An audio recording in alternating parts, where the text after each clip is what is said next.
Welcome back to the Deep Dive. Today we're looking at a single source, a blog post, but we're going to really analyze the psychology it taps into. Yeah, it's a really relatable one. It is. It's this idea that we need a special occasion just to feel special, a habit that I think is, well, pretty deeply ingrained for a lot of us.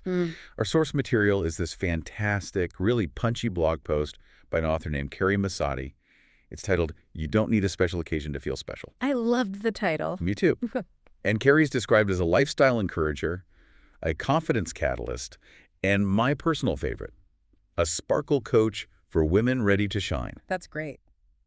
So we're going to jump into her piece and, try to pull out the most empowering nuggets here, figure out why we instinctively put our best selves on hold. And that's really the mission, isn't it? We're analyzing the why. Why do we have this scarcity mindset when it comes to joy? I mean, Carrie uses style and accessories to get us there, but it's about a much bigger pattern. Right. It's about this mental barrier we build that stops us from, feeling fabulous every single day. The tone is definitely high energy, lots of sparkle and sass, but the core idea is so solid. Okay, so let's get right into that habit she talks about. Carrie starts with the scene that, I have definitely lived through this.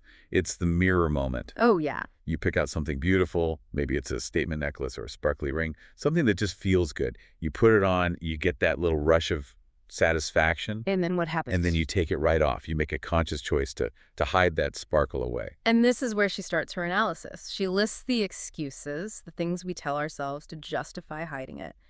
And they're so familiar. So familiar. Oh, it's just a trip to Target. Right, or it's just another Monday. My favorite is this is too much for a regular day. Too much, as if a regular day can't handle it. We basically treat regular as not good enough for feeling special. Exactly. And what's so fascinating is how Carrie really zeroes in on this idea of a permission slip. We own the thing, we love the thing, but we feel like we need some kind of external validation, an official event on the calendar to actually wear it. The moment becomes the gatekeeper for our own joy. Yes, and I think it's so important that she connects this right away in her blog tags. It goes from style and accessories straight to confidence and self-worth. Right. It's not about the jewelry. No. The hesitation isn't about whether the earrings fit the occasion. It's this quiet feeling that maybe we aren't worthy of that sparkle in a, non-celebratory moment. It's a rule we made up for ourselves. It's like delayed gratification, but for our own self-worth. Save the good china, save the best dress, save feeling good about yourself later. A later that might never come. It creates this constant feeling of scarcity around our own confidence. Yeah. And honestly, it's exhausting, always wondering if the moment is special enough. You're outsourcing your self-worth to your Google Calendar. That's such a good way of putting it. And that's why Carrie just pivots. She goes from observing this habit to making a direct declaration. She basically rips up that permission slip for us. She does. She offers these 3 core mantras, Oh. and she frames them as a reminder, in case no one else has lately, which I loved. And they're so simple. 1, there is no dress code for joy. Ooh, I like that. 2, there is no rule that says sparkle is reserved for Saturday nights. And 3, the big one, you do not need a special occasion to feel special. That's a behavioral manifesto right there. It forces you to ask, wait, who made these rules in the first place and why am I following them? That whole idea of waiting for a permission slip, it really stopped me in my tracks. It reminded me of a time early in my career. Oh, interesting. I was leading this big new project, and I had this bold idea, a totally different way of approaching it, but I kept it to myself. I kept refining it, polishing it, waiting for the perfect moment to present it to the leadership team. You were saving it?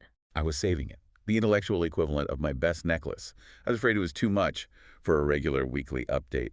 I waited 6 months. 6 months, the team could have used that idea. Wow, that's a perfect example.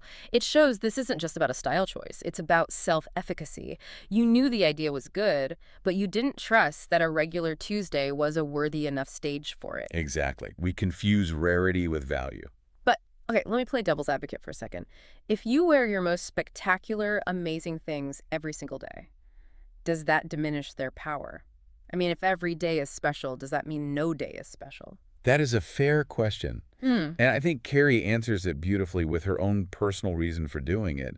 She says she wears her favorite things every day, and I'm quoting her here, not for anyone else. Okay. It's an internal reminder. Yes, and this is the real core of it. This is the deep dive. She says, wearing them reminds her, I'm still here, still vibrant, still worthy of taking up space, even on a Tuesday. Goosebumps. Worthy of taking up space. That quote just reframes everything.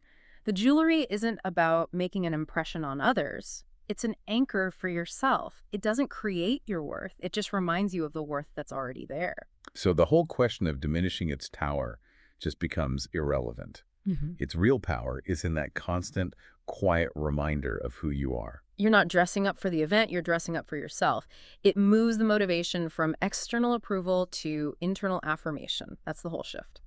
And this all leads to her final call to action, which is just so direct and wonderful. She says, wear the sparkle, wear the joy, wear what you love, even if you're just going to the grocery store. And then the line that ties it all together, because you are the special occasion and you're allowed to show up that way. That's the aha moment, right? Yeah. It suggests these tiny, intentional acts of self-expression can have a huge impact on your daily confidence. You don't need a huge wellness retreat. Sometimes you just need to put on the earrings that make you feel like you can take on the world. It's like a tiny software update for your brain. And the jewelry or the bold idea, whatever it is, becomes a tool for that, not a burden. Exactly. The physical thing is just a trigger for an internal state. And if the goal is to feel worthy, then waiting for some future event to give you permission is, well, it's just counterproductive. The only time you have to feel worthy is right now. And just to add, Carrie isn't just writing about this in the abstract. This is what she does. She's a sparkle coach who works with the Park Lane collection. Yeah. She's actively helping other women find those tangible tools, the sparkle, to make that internal shift happen. It just shows how a simple choice, like which earrings to wear, can be the start of a huge philosophical shift. It really can. So to sum up this deep dive, Carrie Masadi's message is really that we have to stop outsourcing our sense of value. The permission we're looking for to shine is internal. Our worth is not a limited resource, and every single day, a Tuesday at Target included, is worthy of you showing up as your best, most vibrant self. So what does that actually mean for you, listening right now? Here's a challenge based on this deep dive. Think of one item in your closet or your jewelry box, something you are saving, a special tie, a beautiful scarf, anything. We all have one. We all have one. And I want you to commit to wearing it tomorrow. No matter what's on your agenda, just wear it. Stop saving your best self for a future that isn't guaranteed. Start making yourself the occasion. Love that. You can read the full blog and discover more of Carrie's favorites and sparkle tools at thesparklelounge.com.